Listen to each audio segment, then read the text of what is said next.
मित्रों, सादर जय श्री कृष्ण। हमारे YouTube चैनल में आप सभी का बहुत बहुत स्वागत है। मैं हूँ आपके साथ विशाल शास्त्री। आज हम आपको पुरुषोत्तम मास, अधिक मास, मल मास का 28वां अध्याय सुनाने जा रहे हैं। इस कथा को आप अंत तक जरूर सुनिएगा और अधिक से अधिक लोगों को शेयर भी कीजिएगा। श्री नारायण बोले। यमराज के वचनों को सुनकर चित्रगुप्त बोले, यह प्रथम लोभ में पड़ा, इसलिए पहले यह प्रेत बने। प्रेत योनि भोगने के बाद यह वानर बनेगा और उसके अनंतर मैं इसे अनेकों नरकों को भोगने का दुख दूंगा। चित्रगुप्त की आज्ञा से दूतों ने उस ब्राह्मण को मारते हुए प्रेत योनि में पटक दिया। वह प्रेत होकर उस वन में, जिससे फल भी नहीं थे, रहने लगा। उस भयानक वन में भूखा प्यासा से व्याकुल प्रेत को घूमते हुए बहुत समय बीत गया। प्रेत योनि के अनेकों दुख भोगने के बाद चोरी के अपराध से बंदर योनि में उसका जन्म हुआ। बंदर के रूप में जन्म लेकर वह जम्बूखंड के कालंजर पर्वत पर घने फल फूलदार वृक्षों एवं शीतल जल के सरोवरों से युक्त मनोहर स्थान में विचरने लगा। वहां देवराज इंद्र का बनवाया हुआ पापनाशक और पुण्यवर्धक एक अनुपम सरोवर था। उसे मृग तीर्थ कहते थे। देव दुर्लभ उस तीर्थ में श्राद्ध करने से पितृगणों की सद्गति होती है। अति प्राचीन काल में इस स्थान पर दैत्यों से डरे हुए देवता पशुओं के रूप में रहकर इस कुंड में आनंद से स्नान किया करते हैं। इसी से इसे मृग तीर्थ कहते हैं। वह कृपण विप्र वानर शरीर पाकर इस तीर्थ में रह रहा था।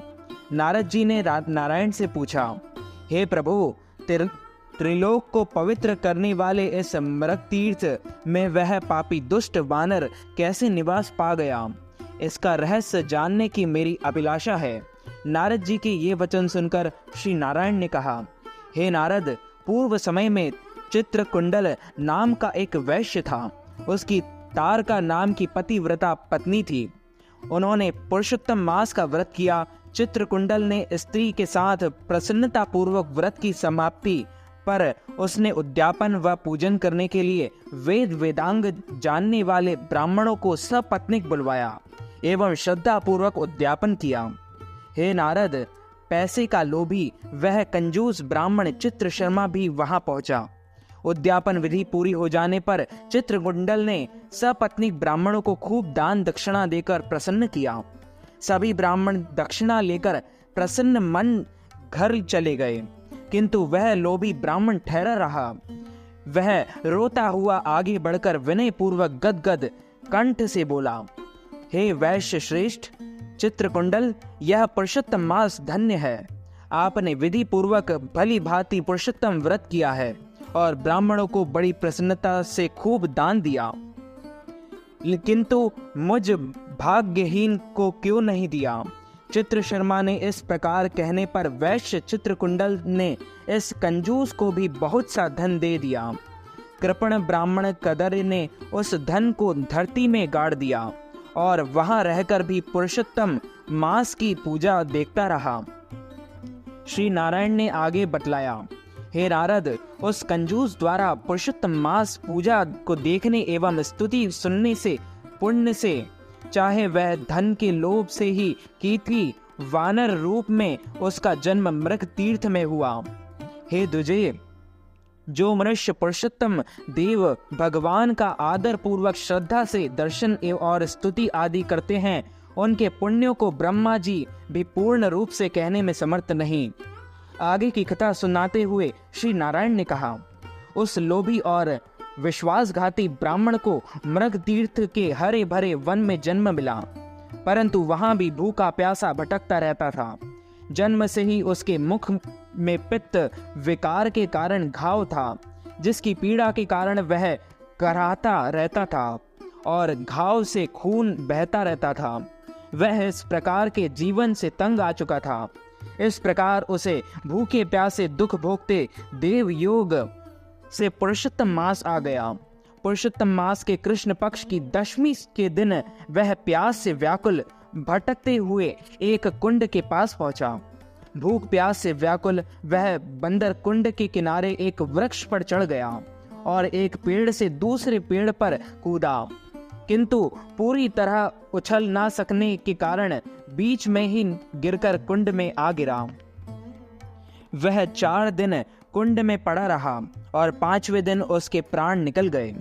श्री नारायण ने आगे कहा, हे नारद, पुरुषोत्तम मास में तीर्थ के जल में भीगने के कारण उस वानर ने सब पाप निवृत्त हो गए थे। वह उसी समय नील कमल सदृश सुंदर और दिव्य आभूषणों से भूषित, जिसमें भगवान के पार्षद बैठे थे, वहां आकाश से उतरा। यह देखकर वह दिव्य देहधारी वानर अत्यंत आश्चर्य करने लगा कि कहाँ तो मेरे जैसा पापी और कहाँ ये सुख। यह सुख तो किसी महान पुण्य आत्मा के लिए है।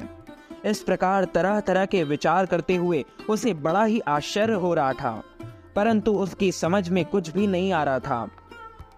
तो बोलिए श्री लक्ष्मी नारायण भगवान की जय, श्री कृष्णचंद्र भगवान की जय, राधा रानी सरकार की जय। अच्युतम केशवम राम नारायणम कृष्ण दामोदरम वासुदेवम हरि, श्रीधरम माधवम गोपिका वल्लभम, श्री जानकी नायकम श्री रामचंद्रम भजे, जानकी मनोहरम सर्वलोक नायकम, श्री शंकरादिसेवितम पुण्य नाम कीर्तनम, श्री राम राम राम राम राम नाम तायकम, राम कृष्ण वासुदेवा भक्ति मुक्तिदायकम, हरे राम राम राम हरे हरे, हरे कृष्ण कृष्ण कृष्ण हरे हरे, श्री कृष्ण गोविंद हरे मुरारे, हे नाथ नारायण वासुदेव। तो मित्रों, हमारे इस ज्ञानवर्धक वीडियो को अधिक से अधिक लोगों को शेयर कीजिएगा, लाइक कीजिएगा, कमेंट कीजिएगा, कमेंट बॉक्स में जय श्री कृष्ण जरूर लिखिएगा। मैं मिलता हूं आपको किसी नई वीडियो के साथ, तब तक के लिए सादर जय श्री कृष्ण, सादर धन्यवाद।